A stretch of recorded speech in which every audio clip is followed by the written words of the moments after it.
అయితే కరీంనగర్లో single largest పార్టీగా బీజేపీ అవతరించింది బండి సంజయ్ నేతృత్వంలో.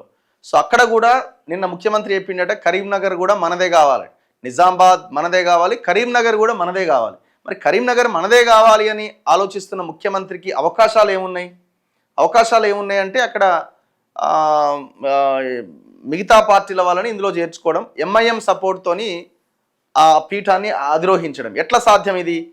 కరీంనగర్లో పవర్ గేమ్ తెరపైకి ఇండిపెండెంట్ క్యాండిడేట్ అట. బీజేపీని నిలువరించే ప్రయత్నాలు. కొత్తగూడెంలో కాంగ్రెస్ సిపిఐ చెరో 2.5 ఏళ్లు పంచుకోబోతున్నాయట. నిజామాబాద్ మహబూబ్ నగర్ కార్పొరేషన్లు కూడా హస్తానికే. నగరపాలికల్లో అంటే కార్పొరేషన్స్లో రాజకీయాలు వేడెక్కుతున్నాయి. కాంగ్రెస్ బీజేపీలు ఎత్తులకు పై ఎత్తులు వేస్తున్నాయి. తమ తరపున గెలిచిన అభ్యర్థులను, తమకు మద్దతిచ్చే స్వతంత్రులను క్యాంపులకు తరలించడంతో పాటు అవసరమైన చోట ఇతర పార్టీల వారిని కూడా తమ వైపు తిప్పుకునేందుకు ముమ్మర ప్రయత్నాలు ప్రారంభించాయి.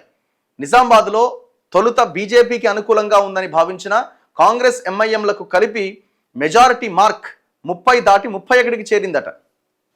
ఎవరిది? కాంగ్రెస్ అండ్ ఎంఐఎంది కలిసి. కాంగ్రెస్కే పీఠం దక్కే పరిస్థితి ఏర్పడింది. Kothagudem corporation mayor and deputy mayor పదవులను చెరో 2.5 ఏళ్లు పంచుకోవాలని సిపిఐతో ఒప్పందం కుదుర్చుకున్నట్లు పిసిసి అధ్యక్షుడు మహేష్ కుమార్ గౌడ్ తెలిపారు. చెరో 2.5 years అట. ఈ అంశంపై ముఖ్యమంత్రి రేవంత్ రెడ్డి, పిసిసి అధ్యక్షుడు మహేష్ కుమార్ గౌడ్తో సిపిఐ నేత పల్లా వెంకటరెడ్డి చర్చలు జరిపారు. ఎంఐఎం స్వతంత్రుల మద్దతుతో మహబూబ్ నగర్ కూడా హస్తగతమయ్యే అవకాశం ఉంది. కరీంనగర్లో మాత్రం అతిపెద్ద పార్టీగా బీజేపీ ఎక్కువ స్థానాలు గెలిచినప్పటికీ ఓ ఇండిపెండెంట్ అభ్యర్థి తెరపైకి రావడంతో మేయర్ ఎవరవుతారనే అంశంపై తీవ్ర ఉత్కంఠ నెలకొంది. ఇప్పుడు ఆ ఇండిపెండెంట్ బీజేపీ వైపు వచ్చిండా?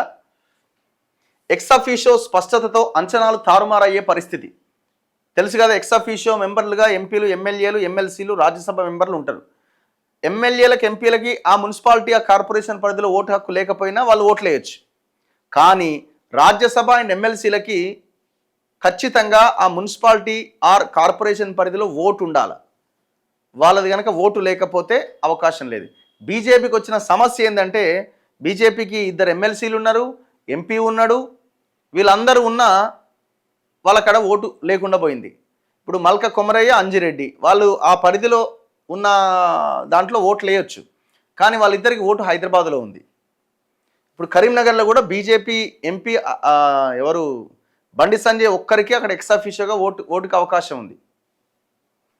ఎక్స్-అఫీషియో సభ్యుల ఓటింగ్పై రాష్ట్ర ఎన్నికల సంఘం స్పష్టత ఇవ్వడంతో కొన్ని చోట్ల పార్టీల అంచనాలు తారుమారయ్యే పరిస్థితి ఉంది.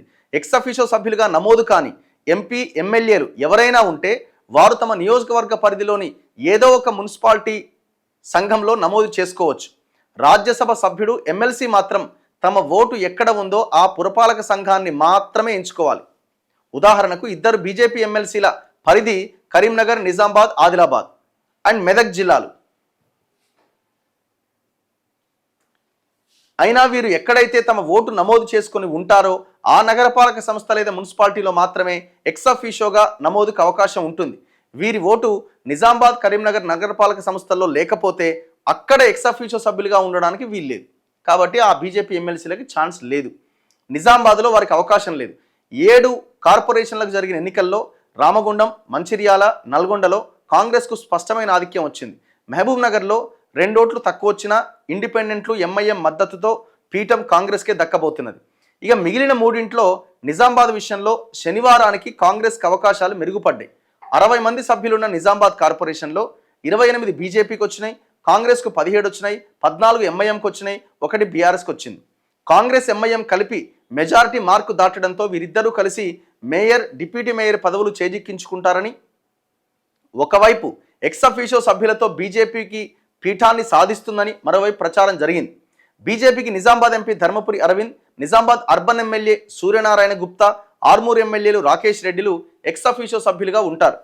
వీరితో పాటు గ్రాడ్యుయేట్, టీచర్ ఎమ్మెల్సీలు అంజిరెడ్డి, కొమరయ్యలు ఇక్కడే ఓటర్గా నమోదు చేసుకుంటారు అని ప్రచారం జరిగింది. కాంగ్రెస్కు MLC Mahesh Kumar Goud, Nizamabad rural MLA Bhupathi Reddy ఉన్నారు.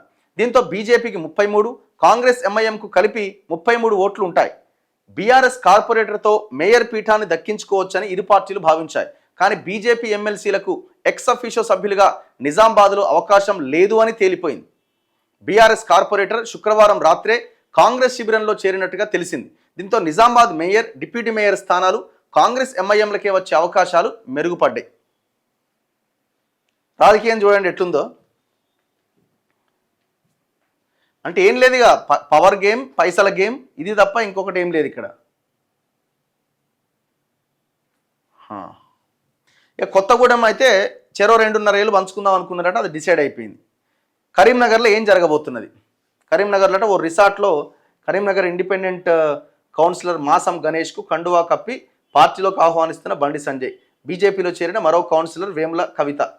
మరి ఆయన ప్రయత్నాల్లో ఆయన ఉన్నాడు, ఆల్రెడీ 30 గెలిచిండు. సో మొత్తం 66 స్థానాలు అక్కడ. అంటే 66 అంటే 34 రావాలన్నా, 33, 34. సో 30 అయింది. ఇప్పుడు వీళ్ళిద్దరు జాయిన్ అయ్యారు, 32 అయింది. ఎంపీ ఓటు ఉంది, 33 అయింది. ఇంకా 1-2 స్థానాల దగ్గర అటు ఇటు ఉన్నది. ఇగో కరీంనగర్ మేయర్ పీఠం విషయంలో తీవ్ర ఉత్కంఠ నెలకొంది. మేయర్ పీఠం కైవసం చేసుకునేందుకు అవసరమైన మెజారిటీకి చేరువగా బీజేపీ వచ్చినప్పటికీ ఆ పార్టీని నిలువరించేందుకు ప్రత్యర్థి పార్టీలు పావులు కదుపుతున్నాయి. మొత్తం 66 డివిజన్స్లో 30 సాధించి బీజేపీ పెద్ద పార్టీగా అవతరించింది. కాంగ్రెస్కు 14 వచ్చినాయి, బీఆర్ఎస్కు 9 వచ్చినాయి, ఎంఐఎంకు 3 వచ్చినాయి. 10 మంది ఇండిపెండెంట్లు ఉన్నారు. ఇక్కడ ఇండిపెండెంట్లే చాలా కీలకం. ఇక్కడ మేయర్ పీఠాన్ని సాధించాలంటే 35 మంది సభ్యుల బలం కావాలి. ఫలితాలు వచ్చిన రోజే ఫార్వర్డ్ బ్లాక్ అభ్యర్థి ఒకరు, మరో ఇండిపెండెంట్ అభ్యర్థి బీజేపీలో చేరిపోయారు. శనివారం రాత్రి మాసం గణేష్, వేముల కవిత అనే 2 ఇండిపెండెంట్ అభ్యర్థులు కేంద్ర మంత్రి బండి సంజయ్ చేతుల మీదుగా బీజేపీ కండువా కప్పుకున్నారు. వీరితో పాటు బీజేపీ బలం 34కు చేరుకున్నది. ఎక్స్ అఫీషియోగా సంజయ్ ఓటుతో మ్యాజిక్ ఫిగర్ 35కి చేరుకోవచ్చు.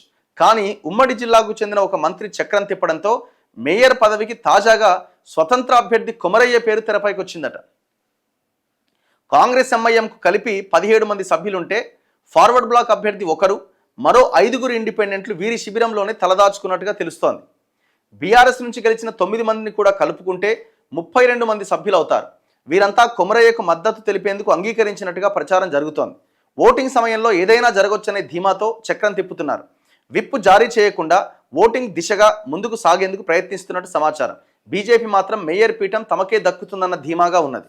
ఇప్పుడు ఇక్కడ యాక్చువల్గా ఏంటంటే కాంగ్రెస్ ఎంఐఎం కలిపితే 17 మందే ఉన్నారు. ఇండిపెండెంట్లుగా ఒకరిద్దరు ఆల్రెడీ బీజేపీలో జాయిన్ అయిపోయినారు. మరి ఇంకా వీళ్ళకి అవకాశం ఎక్కడ ఉంటుంది? బీఆర్ఎస్లో ఉన్న 9 మంది అయితే బీఆర్ఎస్ వైపు బీజేపీ వైపు పోతారా, కాంగ్రెస్ వైపు వస్తారా? అవకాశం ఎట్టుంటుంది? ఇది చాలా ఇంట్రెస్టింగ్ ఉన్నది. నేను అనుకోవడం మ్యాక్సిమం బీజేపీకే ఛాన్సెస్ ఉండొచ్చేమో అనిపిస్తున్నది, సంజయ్కే ఛాన్సెస్ ఉండొచ్చేమో అనిపిస్తున్నది. ఏమన్నా అటు ఇటు అయ్యి ఆ బీజేపీలో ఉన్నోళ్ళు కూడా ఒకరు ఇటేమన్నా వస్తే తప్ప అవకాశం ఎక్కడ ఉంది? కానీ వీళ్ళు చివరి వరకు ప్రయత్నాలు చేస్తున్నారు.